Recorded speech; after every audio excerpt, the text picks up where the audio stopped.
hastening family history and temple work. Il est essentiel pour le salut et l'exaltation des familles de hâter l'œuvre du temple et de l'histoire familiale. Peu avant de succomber à un cancer en 1981, l'écrivain controversé William Saroyan a dit à la presse « Tout le monde doit mourir, mais j'ai toujours cru que j'aurais droit à une exception. » Et maintenant quoi? Le maintenant quoi lorsqu'on est en face de la mort dans cette vie et le maintenant quoi lorsqu'on contemple la vie après la mort sont au cœur des questions que l'âme auxquelles répond si admirablement l'évangile rétabli de Jésus-Christ à travers le plan du bonheur de notre Père. Dans cette vie, nous rions, nous pleurons, nous travaillons, nous jouons, nous vivons, puis nous mourrons. Job s'est demandé si l'homme, une fois mort, pouvait revivre. La réponse est un oui catégorique, grâce au sacrifice expiatoire du Sauveur. Une partie du préambule à la question de Job est intéressante. L'homme né de la femme, sa vie est courte, il naît, il est coupé comme une fleur. Un arbre a de l'espérance. Quand on le coupe, il repousse. Il produit encore des rejetons. Il pousse des branches comme une jeune plante. Le plan de notre Père concerne la famille. Plusieurs de nos passages d'écriture les plus poignants reprennent l'analogie de l'arbre avec ses racines et ses branches. Dans le dernier chapitre de l'Ancien Testament, Malachie utilise cette analogie pour décrire clairement la seconde venue du Sauveur. En parlant des hautains et des méchants, il explique qu'ils seront embrasés comme du chaume et que le jour qui vient ne leur laissera ni racines ni rameaux. Malachie termine son chapitre par la promesse réconfortante du Seigneur. « Voici, je vous enverrai Élie, le prophète, avant que le jour de l'Éternel arrive, ce jour grand et redoutable. Il ramènera le cœur des pères à leurs enfants et le cœur des enfants à leurs pères, de peur que je ne vienne frapper le pays d'interdit. » À l'aube du rétablissement, en 1823, Moroni a souligné de nouveau ce message dans ses premières instructions au jeune Joseph Smith. Les chrétiens et les juifs du monde entier acceptent les paroles d'Élie dans l'Ancien Testament. Il était le dernier prophète à détenir le pouvoir de scellement de la prêtrise de Melchisédek avant l'époque de Jésus-Christ. Le retour d'Élie a eu lieu le 3 avril 1836 dans le temple de Kirtland. Il a déclaré qu'il accomplissait la promesse de Malachie. Il a remis les clés de la prêtrise pour le scellement des familles dans cette dispensation. La mission d'Élie est facilitée par ce qu'on appelle parfois l'esprit d'Élie, qui, comme l'a enseigné Russell M. Nelson, est une manifestation du Saint-Esprit qui rend témoignage de la nature divine de la famille. Le Sauveur a insisté sur la nécessité du baptême. Il a enseigné, « Si un homme ne naît d'eau et d'esprit, il ne peut entrer dans le royaume de Dieu. » Le Sauveur s'est lui-même fait baptiser pour montrer l'exemple. Qu'en est-il des personnes décédées qui n'ont pas été baptisées? Le 11 octobre 1840, à Nauvoo, Villette Kimball écrivit une lettre à son mari, Heber C. Kimball, qui était en mission en Grande-Bretagne avec d'autres membres des 12. La conférence générale d'octobre avait eu lieu quelques jours auparavant. Je cite des extraits de la lettre de Villette. « Nous avons eu la conférence la plus grande et la plus intéressante que nous ayons jamais eue depuis que l'Église est organisée. Le président Smith Joseph a ouvert un sujet nouveau et glorieux, celui de se faire baptiser pour les morts. Paul en parle dans 1 Corinthiens, chapitre 15, verset 29. Joseph en a reçu une explication plus complète par révélation. Il dit que les membres de cette Église ont la possibilité de se faire baptiser pour toute leur parenté décédée avant l'avènement de cet évangile. En faisant cela, nous agissons comme leurs représentants et leur donnons la bénédiction de pouvoir se lever à la première résurrection. Il dit que l'Évangile leur sera prêché en prison. Villette ajouta, « Je veux me faire baptiser pour ma mère. N'est-ce pas un enseignement merveilleux ?» Fin de citation. La doctrine essentielle de l'union de la famille est venue ligne sur ligne et précepte sur précepte. Les ordonnances par procuration sont au cœur de ce qui unit une famille éternellement, du lien entre les racines et les branches. La doctrine de la famille en relation avec l'histoire familiale et l'œuvre du Temple est claire. Dans ses premières instructions révélées, le Seigneur a parlé de baptême pour vos morts. Nous avons une obligation doctrinale vis-à-vis de nos propres ancêtres. C'est parce que l'organisation des cieux est fondée sur la famille.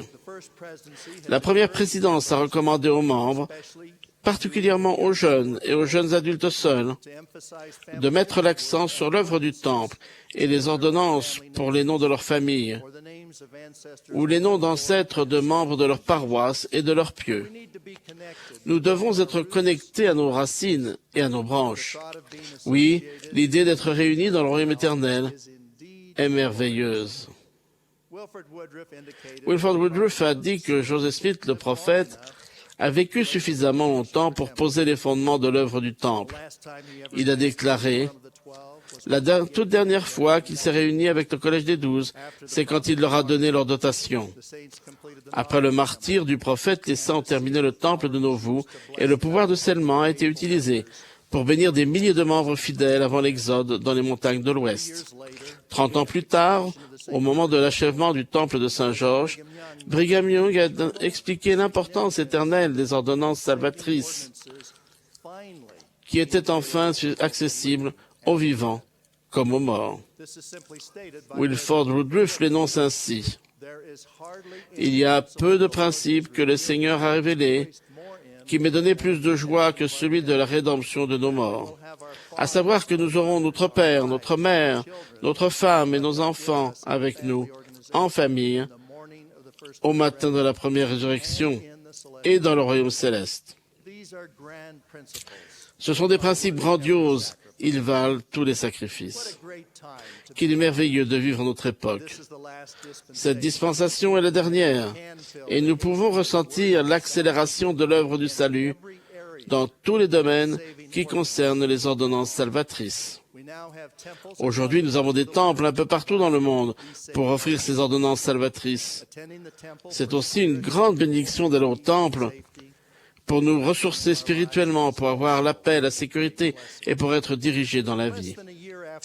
Moins d'un an après avoir été appelé à l'apostolat, le président Monson a consacré la bibliothèque généalogique du temple de Los Angeles. Il a dit « Nos ancêtres décédés attendent le jour où vous et moi irons faire les recherches nécessaires pour préparer le chemin et également aller dans la maison de Dieu et accomplir cette œuvre qu'ils ne peuvent accomplir. » Le 20 juin 1964, lorsque Frère Monson a prononcé ces paroles de consécration, il n'y avait que 12 temples en fonction. Pendant la période où le président Monson a servi au sein des conseils dirigeants de l'Église, 130 de nos 142 temples en fonction ont eu leur première consécration. Ce n'est rien moins qu'un miracle de voir l'accélération de l'œuvre du salut à notre époque. 28 temples supplémentaires ont été annoncés et sont des diverses étapes de leur réalisation. 85% des membres de l'Église vivent à moins de 300 km d'un temple. La technologie de l'histoire familiale a aussi énormément progressé. En mars 1995, Howard W. Hunter a déclaré « Nous avons commencé à utiliser l'informatique pour accélérer l'œuvre sacrée des ordonnances pour les morts. » Le Seigneur lui-même a axé le rôle de la technologie. Mais nous ne sommes que sur le seuil de ce que nous pouvons faire avec ces outils. 19 ans après cette déclaration prophétique, l'accélération de la technologie est presque incroyable. S'adressant à moi, une femme de 36 ans, mère de jeunes enfants, s'est exclamée Imaginez un peu que nous sommes passés des lecteurs de microfilms dans les centres dédiés d'histoire familiale à la possibilité de m'asseoir dans ma cuisine avec un ordinateur pour faire de l'histoire familiale une fois que mes enfants se sont endormis. Frères et sœurs, nos maisons sont désormais nos centres d'histoire familiale. L'œuvre du Temple et de l'histoire familiale n'est pas uniquement faite pour nous. Songez aux gens qui sont de l'autre côté du voile, attendant les ordonnances salvatrices qui les libéreront de la servitude de la prison spirituelle. Une prison est définie comme étant un état de confinement, de captivité. Il est possible que ceux qui sont en captivité se posent la question que s'est posée William Saroyan. Maintenant, quoi? Une sœur fidèle a raconté une expérience spirituelle extraordinaire survenue dans le temple de Salt Lake City. Dans la salle de confirmation, après avoir fait l'ordonnance de confirmation par procuration, elle a entendu « Les prisonniers seront libérés ». Elle a éprouvé une grande urgence vis-à-vis de ceux qui attendaient leur baptême et leur confirmation. En rentrant chez elle, elle a cherché dans les Écritures la phrase qu'elle avait entendue. Elle a trouvé les déclarations qu'a faites Joseph Smith à la section 128 des Doctrines et Alliances. Que votre cœur se réjouisse et soit dans l'allégresse. Que la terre éclate en chants. Que les morts chantent des hymnes de louange éternelle au roi Emmanuel, qui a ordonné, avant que le monde fût, ce qui nous permettrait de les racheter de leur prison, car les prisonniers seront libérés. La question qui se pose est, que devons-nous faire? Le prophète Joseph a recommandé que nous présentions dans le temple des annales de nos morts qui seront entièrement dignes d'être reçus. Les dirigeants de l'Église ont lancé à la génération montante l'appel retentissant à montrer la voie dans l'utilisation de la technologie pour ressentir l'esprit d'Élie, pour rechercher leurs ancêtres et pour accomplir les ordonnances du temple en leur faveur. Une grande partie de la charge d'accélérer l'œuvre du salut des vivants et des morts sera portée par vous, les jeunes.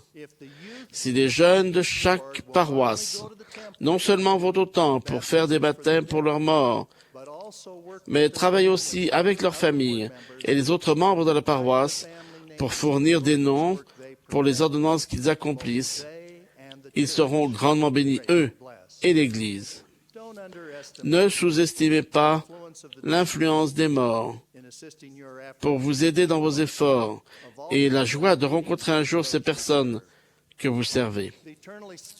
La bénédiction d'unir notre famille à une portée éternelle et presque dépasse l'entendement.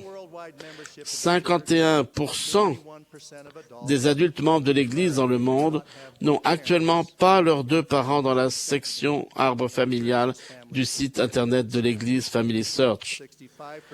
Les 4 grands-parents de 75% de nos membres n'y figurent pas.